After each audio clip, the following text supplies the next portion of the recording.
Apakah setelah pertemuan pertama itu kalian bertemu kembali atau bagaimana? Kau bisa cerita? Lagi-lagi aku melihat kondisiku sekarang nih, ya, lagi aut-autan kayak begini penampilanku sekarang. Tapi ini anak malah meminta untuk besok ketemu lagi ya, gitu. Itu aku senengnya minta ampun gitu. Aku merasa kayak diterima banget, kayak dibutuhkan banget sama anak ini gitu. Kayak bener gak sih? Ini anak mau ketemu sama aku kayak nggak percaya gitu loh. Kalau menurut kamu, apa yang membuat dia pengen ketemu sama kamu lagi? Ya kalau jawaban nakalnya ada ya, you know lah maksud aku. Tapi ada sesuatu lah yang mungkin membuat dia tuh nyaman sama aku. Karena apa ya, mulai saat itu, mulai malam itu, kami tuh semakin gak bisa lepas dari chat. Kita selalu ngobrol. Dari pagi bisa ketemu pagi lagi, coba bayangin. Bisa seperti itu aku sekarang tuh sama dia ya.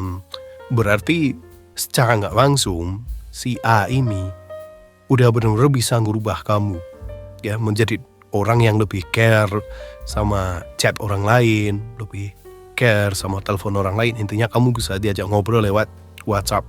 Padahal sebelumnya kamu adalah orang yang aneh, kamu adalah orang yang tidak butuh ngobrol di WhatsApp. Iya. Betul. Aku tuh kayak, aku sendiri juga merasa aneh sekarang tuh.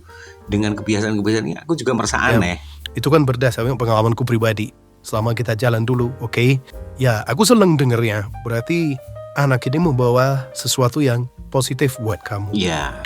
Terus Kira-kira seperti itu. pertanyaannya, apa yang kalian obrolin kalau pagi ketemu pagi? Betah banget gitu loh. Apa sih sebenarnya yang kalian obrolin tuh? Jadi penasaran gitu. Apa ya, ngobrol biasa aja gitu. Kita lagi makan nih, dia kirim aku foto makanan, aku juga kirim foto makan. Dan ada surprise-nya lagi di hari kedua ya, dia udah mulai panggil aku sayang. Dia gak pernah panggil aku mas, bang, kak, sen, itu gak pernah. Dia langsung panggil aku sayang. Itu aku berusaha gak ingin kelihatan happy di situ ya, padahal aku happy banget. Ini tiba-tiba kenapa nih ini anak panggil aku sayang loh, padahal aku belum berani memulai ngomong seperti itu ya, nggak tahu kenapa. Nah ini kan kalian nih semakin dekat aja nih ya. Apakah dia masih sering membicarakan tentang mantannya? Belum mantan. Iya. Mereka masih pacaran waktu itu. Oh iya, sorry. Berarti belum putus kan? Waktu itu kalian berselingkuh lah intinya gitu. Belum ada kesepakatan untuk selingkuh juga. Belum juga, ya intinya kalian mulai ada saling ketertarikan karena dia udah mulai panggil kamu sayang, gitu kan? Ya mungkin seperti itu ya, mungkin seperti itu. Itu, aku penasaran gitu. Jadi intinya waktu di hari kedua itu kita belum ada kesepakatan untuk kita selingkuh atau gimana ya, dan memang tidak ada kesepakatan untuk selingkuh. Jadi dia masih berhubungan dengan pacarnya gitu ya. Mereka belum putus, mereka cuman jarang komunikasi gitu, hampir tidak pernah berkomunikasi. Dan si A ini mengaku bahwa udah males lah gitu, udah bener-bener males, dia udah gak butuh komunikasi sama pacarnya. Bahkan dia juga ngomong sama aku, gak usah bahas itu lagi lah, udahlah pokoknya aku udah males, aku udah udah gak peduli gitu loh dengan pacarnya waktu itu. Dia itu sempat ngomong gitu bahwa kan udah ada kamu, ngapain aku harus mikirin dia. Dia pernah ngomong seperti itu Kak. Iya, intinya kalian mulai ada rasa ketertarikan satu sama lain ya. Ini kesimpulanku ya.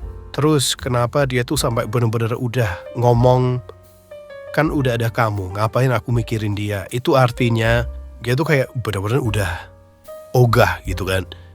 Udah gak mau nih ngomongin pacarnya. Padahal mereka masih dalam status pacaran. Itu kenapa sih gitu? Kenapa dia bisa sampai seperti itu ke pacarnya? Ada kekecewaan apa sebenarnya dia ke pacarnya? Dan kamu pasti tahu itu. Banyak. Ya, yang dia ceritain tuh banyak, walaupun nggak detail tapi poin-poinnya gini. Dia tuh cuma pengen dihargain sebagai pacar. Ketika makan, ya udah yuk kita makan, kita ngobrol berdua ketika jalan gitu. Dan itu yang nggak dia dapat dari pacarnya. Jadi pacarnya tuh selalu sibuk dengan HP-nya. Ketika lagi makan berdua nih, HP itu nggak pernah lepas di tangannya. Terus dia sibuk chat sama teman-temannya. Ke teman-temannya, si pacar ini fast respon. Tapi kalau sama si A, itu slow respon. Bisa 5 jam lah, bisa 6 jam, bahkan bisa berhari-hari baru dibalas. Dan balasannya cuma iya, oke, gitu-gitu. Dan aku sempat dikasih tunjuk balasannya dari si pacarnya dia. Dan itu benar. Terus dia juga ngomong sama aku, makasih ya, aku tuh baru sekarang ini ngerasain yang namanya dihargain. Jadi ketika makan, ketika jalan, bener-bener ngerasain ini makan berdua loh, ini jalan berdua loh. Karena apa? Ya seperti yang kamu tahu, kan kamu pernah mengalami hidup sama aku. Aku tuh ketika makan, ngobrol, kan gak pernah pegang HP. HP selalu aku letakin. Bukan cuma ke pacar, tapi ke teman-teman. Aku kan orangnya seperti itu, gitu loh. Jadi ini secara otomatis, ini udah pembawaanku. Jadi bukan aku create untuk mendapatkan perhatian dia. Tahu nih apa yang dia butuhkan, terus aku pura-pura sok cares. No, ya. Ya kamu sebagai mantanku tahulah itu. Iya. Itu sudah bawaanku dari lahir kan. Jadi ya aku sangat menghargai orang yang bicara sama aku. Intinya seperti itu. Dan dia udah ngomong sama aku, ya itu tadi. Aku tuh benar-benar merasa dihargain loh. Ketika kita jalan, ya udah kita jalan berdua. Ngerasainnya baru ketika sama aku. Dia cerita begitu ke aku. Oke, ya betul loh. Memang kamu orangnya sangat menghargai lawan bicara banget ya. Kamu bisa meletakkan HP kamu hanya menjadi pendengar yang baik. Aku pun juga berterima kasih ke kamu waktu itu, ya kan? Karena sikap kamu, attitude kamu tuh berpacaran tuh bagus. Nggak cuma ke pacaran ya, ke teman juga. Aku tahu itu. Dan ya apa ya, kalau masalah hal-hal seperti itu kan harusnya itu bisa dikomunikasikan kan, si A ini sama pacarnya. Tapi kenapa justru itu dibiarkan begitu saja? Atau memang ada masalah lain yang lebih berat gitu? Kalau ngomongin ini aku tuh jadi ikutan emosi sebenarnya. Karena dari cerita si A, si pacarnya ini suka mengungkit-ungkit pemberian dia. Ketika lagi marah, ketika lagi emosi, itu pasti diungkit apapun yang udah dia berikan. Aku jadi ikut emosi itu karena sebel gitu loh dengan karakter-karakter orang seperti itu. Kesannya kan kayak mengintimidasi banget bahwa lu tuh gak punya apa-apa loh tanpa aku. Orang yang selalu mengungkit-ungkit pemberiannya, bagi aku ini orang adalah orang yang jahat banget. Ya, butuh validasi banget. Merendahkan orang banget. Secara gak langsung, orang yang mengungkit-ungkit itu kan, ya itu tadi kayak ngomong, kalau bukan karena aku, kamu gak punya itu loh. Kamu bisa begini karena aku loh. Kan gitu kan. Makanya jahat banget. Dari situ aku mulai gak ada respect sama si mantan. Aku merasa tersakiti juga gitu kalau mendengar cerita orang-orang seperti itu. Itu kan orang yang sewenang-wenang. Iya gak sih? Itu pacarmu loh. Ibaratnya itu pasanganmu loh. Kenapa harus kamu rendahkan seperti itu? Aku tuh ikut sakit hati ketika si A cerita soal itu. Apalagi aku benar-benar tahu kondisi finansial si A ini seperti apa. Aku tahu itu. Jadi kayak gak terima gitu loh.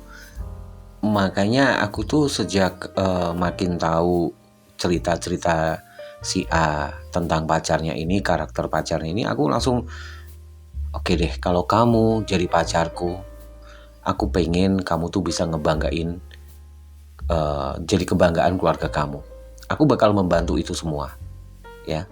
Aku bakal ngelepasin kamu dari orang toksik ini gitu. Aku bener-bener benci sama si pacarnya si A itu. Karena itu, ini nggak perlu bukan aku mau menyombongkan diri tentang masalah kebaikan hati atau bagaimana. Ini kan tentang kemanusiaan menurut aku ya. Ya seperti yang udah kamu dengar juga bahwa apa yang aku lakukan di desa itu, ya. Di situ banyak orang-orang tidak mampu yang harus mengalami intimidasi dari pemimpin mereka. Bantuan sosial yang mereka dapat kan dipotong 30% dari orang-orang yang punya jabatan itu. Dan akhirnya aku bisa menghentikan itu semua. Itu ke orang umum, ke masyarakat, apalagi ke pacar, ya, ke orang yang kita cintai. Aku pasti pengen membebaskan dia dari orang-orang toksik ini. Gitu. Iya, sebenarnya. Iya, tuh. Kalau bicara soal kemanusiaan, kamu sudah nggak diragukan lagi, gitu. Dan itu luar biasa buat aku. Itu amazing banget buat aku. Mendengar kamu membebaskan orang di desa itu dari potongan-potongan bansos itu luar biasa banget. Jempol buat kamu. Aku bangga sama kamu. Oke, dan tadi kamu juga sempat menyinggung soal finansial. Gimana ya ngomongnya ya? Iya, itu kan baru dekat kan, belum terjadi perselingkuhan juga dan tidak ada kesepakatan untuk selingkuh kan. Berarti kamu sudah mempunyai planning dong untuk membebaskan, kalau nanti si A ini sudah bisa kamu bebaskan dari si pacarnya yang kamu anggap toxic people. Apa planning kamu ke si A ini?